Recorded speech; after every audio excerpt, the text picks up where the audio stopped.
குழுவினருக்காக நடைபெறக்கூடிய வாக்குச்சாவடி பயிற்சி மாநாட்டினுடைய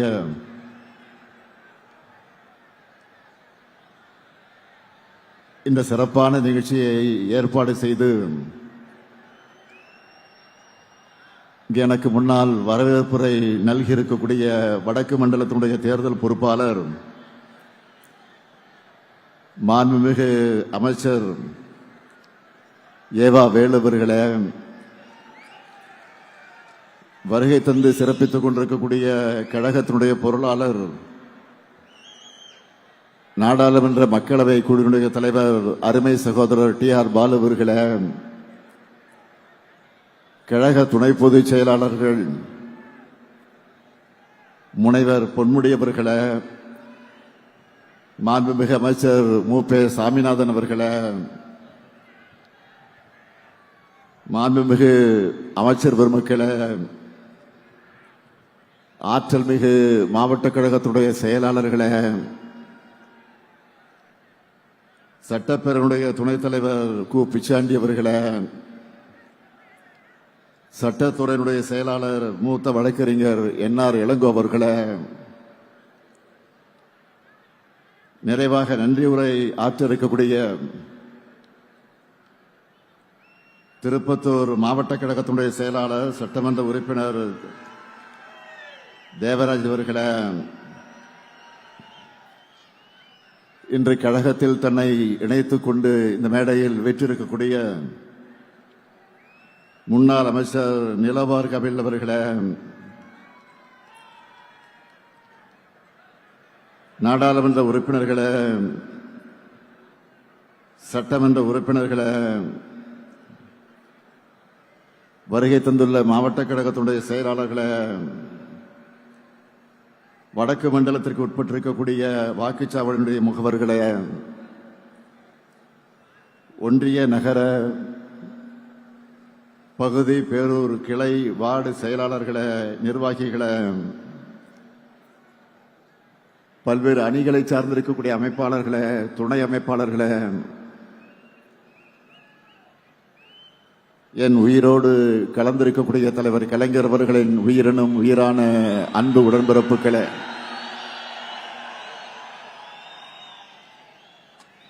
உங்கள் அனைவருக்கும் என்னுடைய அன்பான வணக்கம்.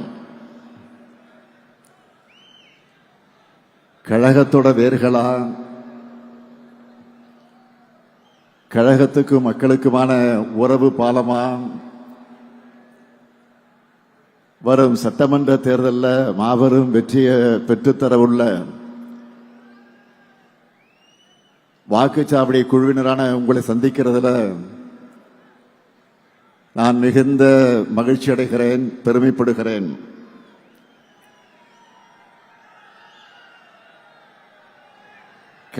கருப்பு சிறப்பு துண்டோட தேர்தல் களத்திற்கு தயாராக இருக்கிற உங்களை பார்க்கும்போது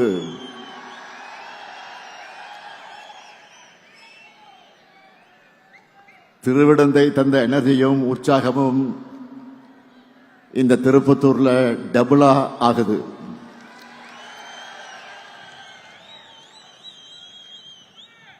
உங்க கான்பிடன்ஸ் லெவலை பார்க்கும்போதே அடுத்ததும் திமுக ஆட்சிதான் மக்கள் சொல்றது தெரியுது.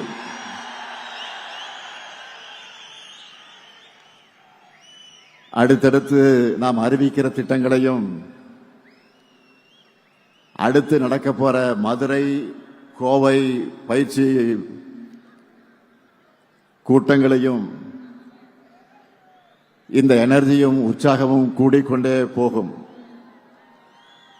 அதுக்கு நான் கேரண்டி. வடக்கு மண்டல BLA 2, BLC, BDA வாக்குச்சாவடி குழுவினருக்கான என் வாக்குச்சாவடி வெற்றி வாக்குச்சாவடி பயிற்சி நிகழ்ச்சி மாநாட்டை போல ஏற்பாடு செஞ்சு அசத்தி இருக்கக்கூடிய வடக்கு மண்டல பொறுப்பாளர் மாண்புமிகு அமைச்சர் எதிலும் வல்லவர் ஏவா வேலு அவர்களுக்கு என்னுடைய பாராட்டுக்கள், வாழ்த்துக்கள். அவரோடு தோளோடு தோல் நின்ற ஆற்றல் மிகு மாவட்ட கழகத்தினுடைய செயலாளர்கள், இயக்கத்தினுடைய முன்னோடிகள், நிர்வாகிகள் அனைவருக்கும் வாழ்த்துக்களோடு தலைமை கழகத்தின் சார்பில் என்னுடைய இதயபூர்வமான நன்றியை நான் தெரிவித்துக் கொள்ள விரும்புகிறேன். திருவண்ணாமலை மாவட்டத்தினுடைய தொகுதிகள் 8 தொகுதிகள், வேலூர் மாவட்டத்தினுடைய தொகுதிகள் 5 தொகுதிகள், தருமபுரி மாவட்டத்தினுடைய தொகுதிகள் 5 தொகுதிகள், கிருஷ்ணகிரி மாவட்டத்தினுடைய தொகுதிகள் 6 தொகுதிகள், ராணிப்பேட்டை மாவட்ட 4 தொகுதிகள், கள்ளக்குறிச்சி மாவட்ட 4 தொகுதிகள், சேலம் மாவட்ட 11 தொகுதிகள்னு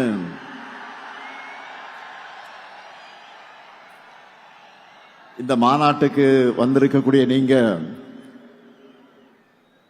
உங்களுடைய 40 தொகுதிகளையும் மதச்சார்பற்ற முற்போக்கு கூட்டணி வெற்றி பெற வைக்க தயாராக இருக்கீங்களா? தயாரா இருக்கீங்களா? வடக்கு மண்டலத்தில் எல்லா தொகுதிகளையும் திமுக கூட்டணி வெற்றி பெற்றது என்ற செய்தி தான் ரிசல்ட் அன்னைக்கு டிவியில் நாம பார்க்கணும்.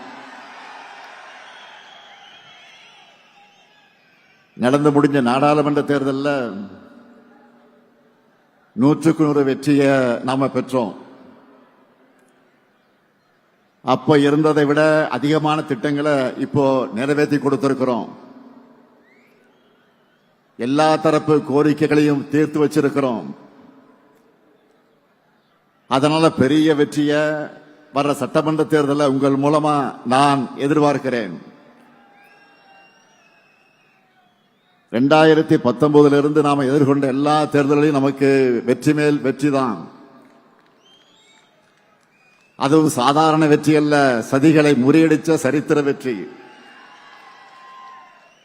ஒவ்வொன்றும் எதிரிகளை கலங்கடிக்கக்கூடிய வெற்றி. இந்தியா முழுக்க எந்த ட்ரெண்ட் இருந்தாலும் தமிழ்நாட்டுடைய நிரந்தர ட்ரெண்ட் பிளாக் அண்ட் ரெட் தான், கருப்பு சிவப்பு தான். 2026 சட்டமன்ற தேர்தலையும் நாம தான். 7வது முறையும் திமுக ஆட்சி தான். திராவிட மாடல் 2.0 ஸ்டார்ட். இதை நான் ஆணவத்தில் சொல்லல, ரொம்ப அடக்கத்தோட மிகுந்த பணிவோட நம்ம அரசு செஞ்சிருக்கக்கூடிய சாதனைகள் மேல நான் வச்சிருக்கக்கூடிய நம்பிக்கையில சொல்றேன்.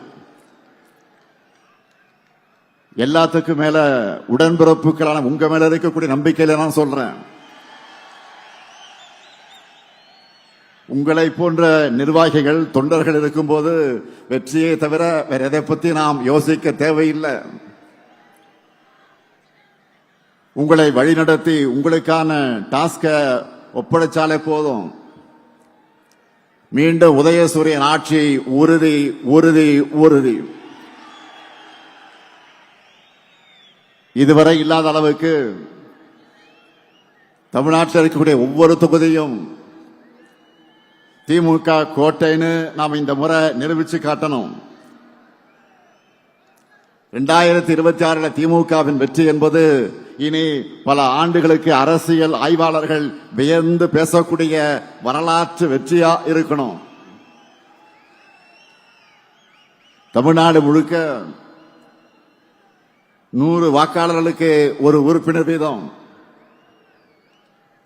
ஒவ்வொரு பூத்திலும் சராசரியாக 10 வாக்குச்சாவடி குழு உறுப்பினர்களை நாம் நியமிச்சிருக்கிறோம். தமிழ்நாட்டில் மொத்தம் எத்தனை பூத் இருக்கு? 75,000 பூத் இருக்கு. இப்படி ஒவ்வொரு பூத்திலையும் நாம் செட் பண்ணி இருக்கக்கூடிய மினிமம் டார்கெட் 350 வாக்குகள். இந்த டார்கெட்டை நாம் அச்சீவ் பண்ணால 2,60,00,000 வாக்குகளுக்கு மேல் நாம் வாங்கிடுவோம். இந்த தேர்தலில் 2,50,00,000 வாக்குகளுக்கு குறையாம நாம் வாங்கியே ஆகணும். இதை நடத்தி காட்டுவது உங்களின் பொறுப்பு. உங்களுக்கு வேண்டிய எல்லா உதவிகளையும் செஞ்சு தரது என்னுடைய பொறுப்பு. 2,50,00,000 அப்படின்னு நினைச்சு யாரும் மலைக்க வேண்டாம், யோசிக்க வேண்டாம். இங்க வந்திருக்கக்கூடிய ஒவ்வொருத்தரும் தலா 40 அல்லது 50 வாக்குகளுக்கு பொறுப்பேற்றுக்கிட்டா அவ்வளவுதான், சிம்பிள். ஒவ்வொருத்தரும் அவங்களுக்கு அசைன்மெண்ட் இருக்கக்கூடிய 50 வாக்குகளை பெற்று தந்தாலே போதும். நம்ம டார்கெட்டை அச்சீவ் பண்ணிடுவோம். 200 தொகுதிகள் நிச்சயம். 200 தொகுதிகளுக்கு மேல ஜெயிக்கிறது தான் நம்முடைய லட்சியம். அதுக்கு முதல்ல 2 மாசம் ஓய்வை மறந்து உழைக்கணும். தேர்தலுக்குள்ள நீங்க ஒவ்வொருத்தரும் 100 வாக்காளர்களை குறைஞ்சது 5 முறையாவது நேரில் சந்திக்கணும். இதை ஏன் சொல்ல தெரியுமா?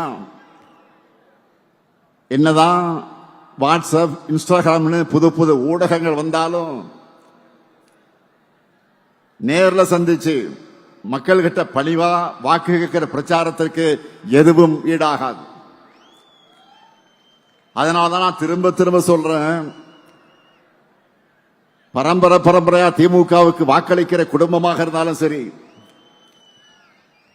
இதுவரை நமக்கு வாக்களிக்காத குடும்பமாக இருந்தாலும் சரி, பிரச்சாரத்தின் கடைசி நிமிடம் வரை மக்களை சந்திச்சு சாதனைகளை சொல்லி வாக்குறுதிகளை சொல்லி வாக்கு கேட்டுக்கொண்டே இருக்கணும். இதை நீங்க ரிப்பீட் மோடல பண்ணணும். அப்பதான் நம்முடைய வெற்றியும் ரிப்பீட் ஆகும். 2021 இருந்ததை விட தமிழ்நாடு முழுக்க நமக்கான வரவேற்பும் ஆதரவும் இப்ப கூடியிருக்கு. 2021 தேர்தலில் இதையெல்லாம் செய்வோம்னு சொல்லி ஆட்சிக்கு வந்தோம். இப்போ சொன்னதையும் தாண்டி செஞ்சுக்கிட்டு இருக்கிறோம். அதனால கெத்தா மக்கள் முன்னாடி வந்து நிக்கிறோம். அதனால மெத்தனமாக இருக்காம களத்துல தொடர்ந்து உழைச்சா சென்ற முறை அடைஞ்சதை விட பெரிய வெற்றி 100% சாத்தியம், 100% சாத்தியம். 2024 நாடாளுமன்ற தேர்தலில் நம்ம வாங்கின வாக்குகளை சட்டமன்ற தொகுதி வாரியா பார்த்தாலே மிக தெளிவாக தெரியும். நிச்சயமா 2026 200 தொகுதிகளுக்கு மேல நாம தான் வெல்ல போகிறோம்.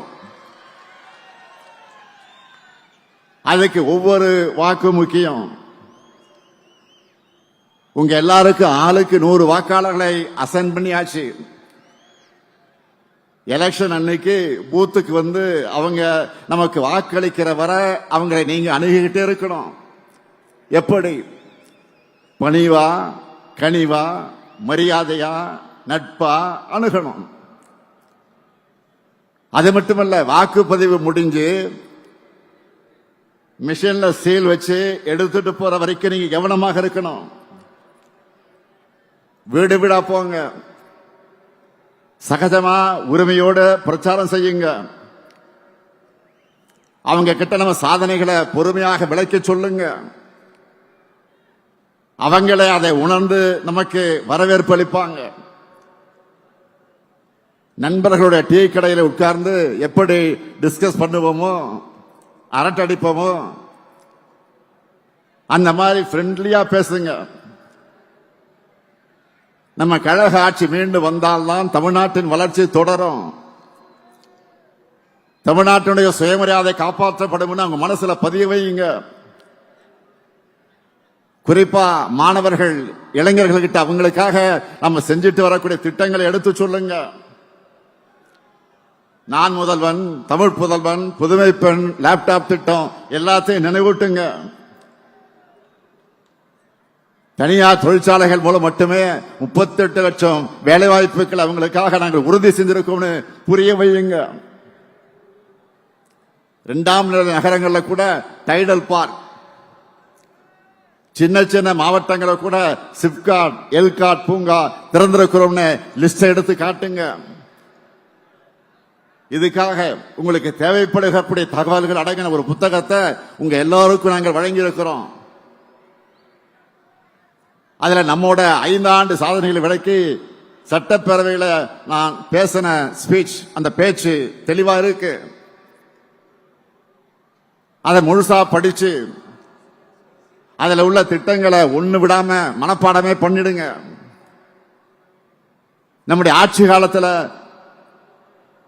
ஒவ்வொரு குடும்பமும் நிச்சயமா ஏதாவது ஒரு வகையில பயன்பெறக்கூடிய வகையில நம்ம திட்டங்கள் அமைஞ்சிருக்கு.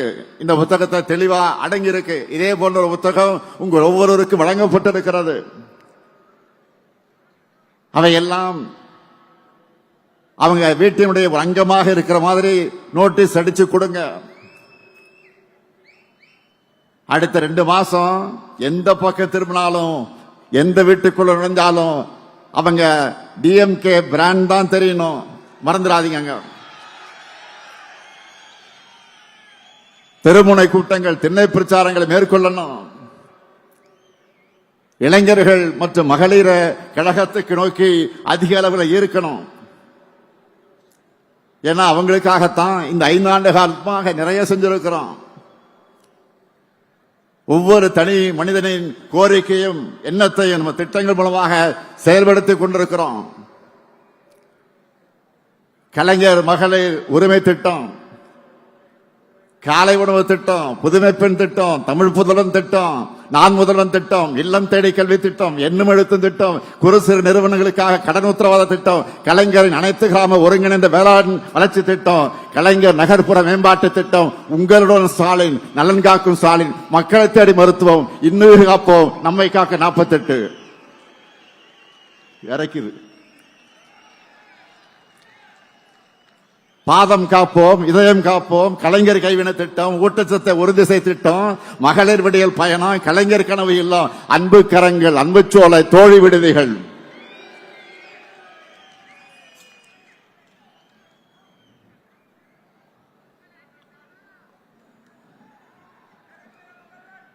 மாற்றுத்திறனாளிகளுக்கு உரிமை திட்டம், உள்ளாட்சி அமைப்புகளில் மாற்றுத்திறனாளிகளுக்கு நேரடி நியமனம், முதலமைச்சர் கோப்பை, அயோத்திதாச பண்டிதர் குடியிருப்பு மேம்பாட்டு திட்டம், தொல்காப்பி தொல்குடி திட்டம், டாக்டர் கலைஞர் விளையாட்டு உபகரணங்கள் வழங்கக்கூடிய திட்டம், பேராசிரியர் அன்பழகனார் கல்வி உட்கட்டமைப்பு மேம்பாட்டு திட்டம், பெருந்தலைவர் காமராஜர் கல்லூரி மேம்பாட்டு திட்டம், அண்ணல் அம்பேத்கர் தொழில் முன்னோடிகள் திட்டம், முதலமைச்சரின் தாய் மாணவர் திட்டம், முதலமைச்சரின் கிராம சாலை மேம்பாட்டு திட்டம், கல்லூரி மாணவர்களுக்கு லேப்டாப் திட்டம். உங்க கனவை சொல்லுங்க.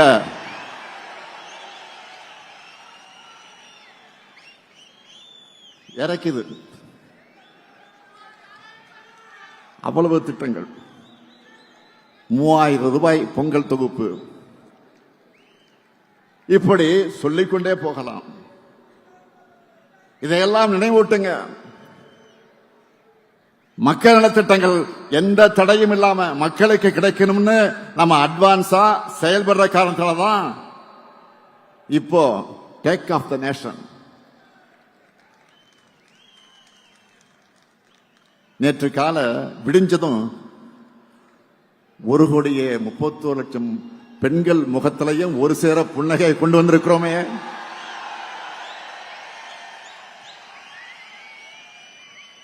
அவங்க காலையிலேயே கேட்ட முதல் ரிங்டோனே 5,000 ரூபாய் கலைஞர் மகளிர் உரிமை தொகை அவங்க அக்கவுண்ட்ல வந்திருக்கான மெசேஜ் டோன் தான். ஏன் மாதம்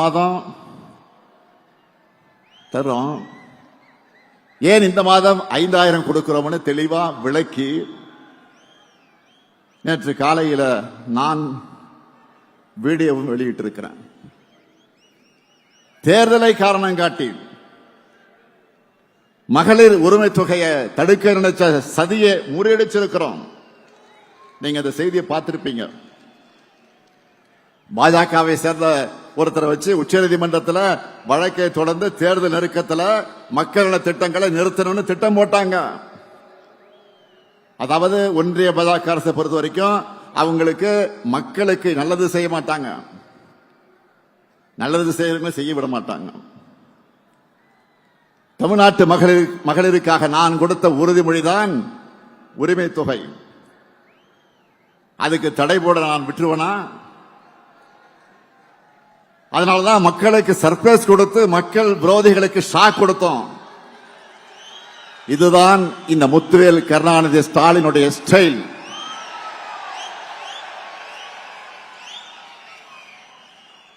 ஓரவஞ்சனைக்கும் வஞ்சகத்துக்கும் ஒருமுகம் இருந்தால் அதுதான் ஒன்றிய பாஜக அரசு. இதுவரைக்கும் தமிழ்நாட்டுக்குன்னு ஏதாவது ஒரு சிறப்பு திட்டம் அறிவிச்சிருக்கிறாங்களா? நான் திரும்ப திரும்ப கேட்டுக்கிட்டு இருக்கிறேன். முறையா பதில் சொல்ல இதுவரையில் பிரதமரோ உள்துறை அமைச்சரோ வரவில்லை. அதுக்கு பதில் சொல்ல முடியல. அது இதுதான், இது இதுதான், இது அதுதான், அது இதுதான் ஒதுக்கப்படுகிற நிதிகளை சொல்லிய ஏமாத்திட்டு இருக்காங்க. பாஜக தலைமையில் இருந்தும் இதுக்கு பதில் வரல. பாஜகவின் கிளை செயலாளராக இருக்கிறார் பழனிசாமி. பாஜக கிளை கழகம் ஆயிடுச்சு. இப்போ பாஜகவின் கிளை கழக செயலாளராக இருக்கக்கூடிய பழனிசாமி அவர்கிட்ட இருந்தாலும் பதில் வந்துச்சா? தமிழ்நாட்டுக்கும் தமிழ்நாட்டு மக்களுக்கும் பேசுறதுக்கு துணிவில்லாம முதுகெலும்பு இல்லாம கொத்தடிமை சேவகம் செஞ்சுட்டு இருக்கக்கூடிய பழனிசாமி எனக்கு சவால் விட்டு இருக்கிறாரு. எந்த பழனிசாமி? இன்னைக்கும் ஒரு அரசியல்வாதி எப்படி இருக்கக்கூடாதுன்னு என்பதற்கு அடையாளமா சோசியல் மீடியாவில் வலம் வந்துட்டு இருக்கக்கூடிய அதற்கு சொந்தக்காரரான பழனிசாமி. பழனிசாமி அவர்களே, மாண்புமிகு பழனிசாமி அவர்களே, தவழ்ந்து தவழ்ந்து ஊழல் குற்றவாளியான அம்மையார் சசிகலா காலில் விழுந்து பதவியை பெற்று அவருடைய காலை வாரி விட்டுட்டு நீ எனக்கு பதவி கொடுத்தியான மரியாதை இல்லாம உரிமையில கேட்டீங்களா? இல்ல மறுக்க முடியுமா? சட்டம் ஒழுங்கு பற்றி பேசுவதற்கு உங்களுக்கு தார்மீக உரிமையாவது இருக்கா? உங்க கட்சியினுடைய உண்மையான பொதுச் செயலாளராக இருந்த அம்மையார் ஜெயலலிதா அவர்களுடைய கொடநாடு பங்களாவில் நடந்த கொள்ள, அதை தொடர்ந்து நடந்த மர்ம மரணங்கள், இதையெல்லாம் மறக்கடிச்சுட்டு நினைச்சிட்டு இருக்கீங்களா? பொல்லாத ஆட்சிதான் பழனிசாமியுடைய ஆட்சி என்பதற்கு பொள்ளாச்சியே பாலியல் வன்கொடுமைகளை சாட்சியா ஆறாத வடுவா இருக்க. ஸ்டெர்லைட் ஆலை வேண்டாம்னு அமைதியா ஊர்வலம் போன அப்பாவி பொதுமக்கள் மேல துப்பாக்கி சூடு நடத்த சொல்லிட்டு டிவியை பார்த்து தான் தெரிஞ்சுக்கிட்டேன்னு நாடகம் போட்டது மக்கள் மறந்துட்டாங்க நினைக்கிறீங்களா? சாத்தான்குளம் காவல் நிலையத்தில் அப்பாவும் மகன் அடிச்சு கொல்லப்பட்டப்போ அவங்க உடல்நலம் இல்லாம இறந்ததாக கொஞ்சம் கூட ஈவு இறக்கலாம சொன்னீங்களா? உங்களுடைய அந்த கல் மனசை மக்கள் மறந்துட்டாங்க நினைச்சீங்களா? ஊழலின் ஊற்றுக்கண்ணான அதிமுகவோட பாரம்பரியத்தை காப்பாற்ற உறவினர்களுக்கு டெண்டர்களை அள்ளி கொடுத்துட்டு வழக்கு வந்த உடனே என்ன சொன்னாரு? தமிழ்நாடு முழுக்க சொந்தக்காரர்கள் இருக்காங்கன்னு சப்பை கட்டு நீங்க மக்கள் மறந்துட்டாங்க நினைக்கிறீங்களா? உங்க மேல ஊழல் வழக்கு இருக்கேன்னு கேட்டப்போ யார் மேலதான் ஊழல் வழக்கு இல்லைன்னு அசரடிக்கிற பதில சொன்ன உங்க டேலண்ட் என்னன்னு சொல்றது? உழவர்களுக்கு எதிரான 3 வேளாண் சட்டங்களை மனசாட்சி இல்லாம ஆதரிச்சு போராட விவசாயிகள் மேலேயே அவதூறு பரப்புனீங்களா? பச்சை துண்டு போட்டு பச்சை துரோகம் பழனிசாமின்னு சொல்லி உங்களை புறக்கணிச்ச விவசாயிகள் அதை மறந்திருப்பாங்கன்னு நினைச்சீங்களா? சிறுபான்மை மக்களுக்கு எதிரான பாஜக சட்டங்களை ஆதரிச்சதோடு அந்த மக்களை அடக்குமுறைக்கு ஆளாக்குனீங்கள, அந்த காயம் ஆறிடுச்சுன்னு நினைக்கிறீங்களா? குட்கா வழக்கில் அதிமுக அமைச்சர்கள் சிக்கினதுக்கு உங்கள் பதில் என்ன? வருமான வரித்துறையில சொந்தக்காரங்க சிக்கிறதுனால பாஜகவோட கூட்டணி வச்சீங்களா? இப்படி ஏராளமான கேள்விகள் இருக்கு. இதுக்கெல்லாம் நீங்க பதில் சொல்லாம தவிர்த்தாலும் மக்களுக்கு பதில் தெரியும், உங்க லட்சணமும் புரியும். எனவே திமுக அரசு அவதூறுகளால் கலங்கப்படுத்த நினைக்கிற உங்களுடைய பேச்சுக்களை மக்கள் நம்ப மாட்டாங்க. நம்ம திராவிட மாடல் அரசு சாதனைகளை அரசாக இருக்கிற காரணத்தினால பழனிசாமி அவர்கள் இவ்வளவு வேதனையோடு புலம்புறதுக்கு காரணம் இதுதான். 1000 ஆண்டுகள் நின்று பேசுகிற சாதனைகளை 5 ஆண்டுகளை செஞ்சு முடிச்சிருக்கிறோம்.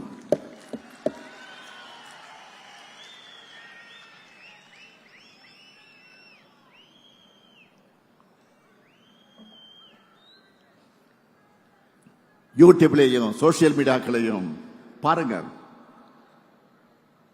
வடமாநில சேனல்கள்லாம் எப்படி சாதனைகளை இப்படி சாதனைகளை செய்யக்கூடிய அரசு இந்தியாவிலே இல்லைன்னு நம்ம திராவிட மாடல் அரசை பாராட்டி ஒரு சிறப்பான ஆட்சிக்கு அடையாளம் இதுதான் தமிழ்நாட்டு அரசுன்னு சொல்லி ஒரு எக்ஸாம்பிளா காட்டிட்டு இருக்கிறாங்க. நான் மட்டும் இல்ல, இங்க இருக்கிற ஒவ்வொருத்தரும் நெஞ்ச நிமிர்த்தி சொல்லலாம், தமிழ்நாட்டு வரலாற்றிலேயே நம்ம கவர்மெண்ட் மாதிரி சாதனைகள் செஞ்ச அரசே கிடையாது. ஒட்டுமொத்த தமிழ்நாட்டுக்கு செஞ்ச திட்டங்களை மட்டும் இல்ல, ஒவ்வொரு மாவட்டத்துக்கும் தொகுதிக்கும் நிறைவேற்றப்பட்டிருக்கக்கூடிய சாதனைகள் நம்ம பட்டியலிட்டு சொல்லிட முடியும். நல்லா புரிஞ்சுக்குங்க. நாம போராடுறது திராவிட முன்னேற்ற கழகத்துடைய வெற்றிக்காக மட்டுமல்ல, தமிழ்நாட்டுடைய வெற்றிக்காக. பாஜகவுடைய டப்பா இன்ஜின் முன்னாடி நம்முடைய திராவிட மாடல் சூப்பர் ஃபாஸ்ட் என்ஜின் ஒருபோதும் தலைகுனியாது. இந்த உறுதியை தமிழ்நாட்டில் இருக்கக்கூடிய ஒவ்வொரு வீட்டுக்கும் ஒவ்வொரு வாக்காளருக்கும் ஏற்படுத்த வேண்டியது உங்களுடைய பணி. களப்பணிதான் உங்களுடைய முழு பணி.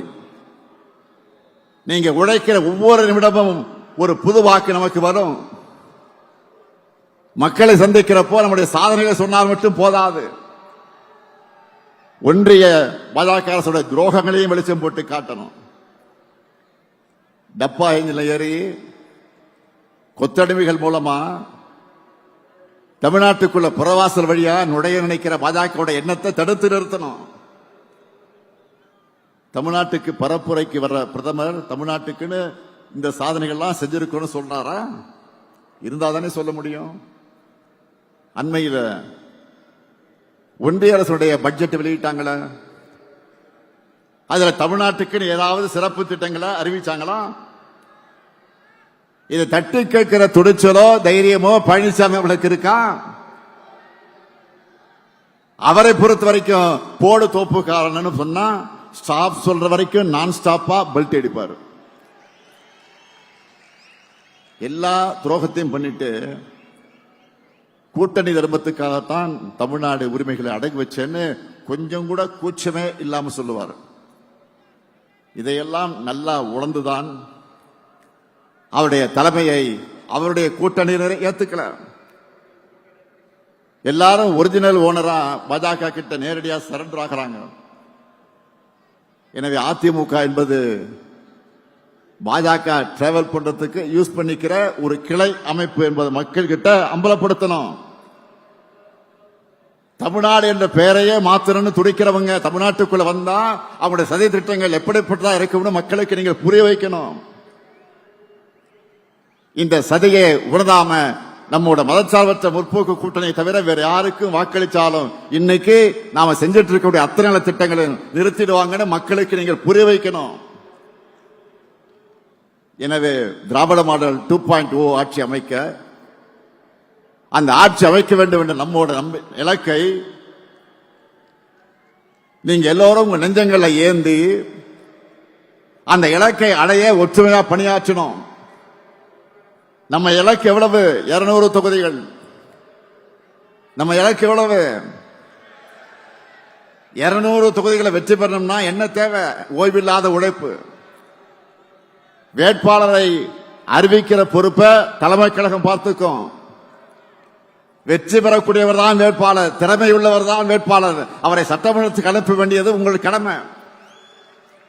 7வது முறையும் கழக ஆட்சி அமைத்தது என்ற வரலாற்றை எழுத வீரியத்தோடு செயல்படுங்க. மீண்டும் சொல்லுகிறேன், தமிழ்நாடு அணியா டெல்லி அணியா என்ற இந்த ஜனநாயக போர்ல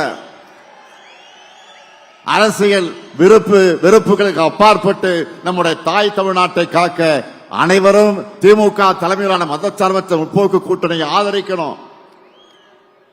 அதுக்கான அத்தனை கலப்பணையும் நீங்க இடைவிடாம செய்யணும். தொடர்ந்து வெல்ல உழைப்போம், மீண்டும் வெல்வோம், மீண்டும் மீண்டும் வெல்வோம், வெல்வோம் ஒன்றாக.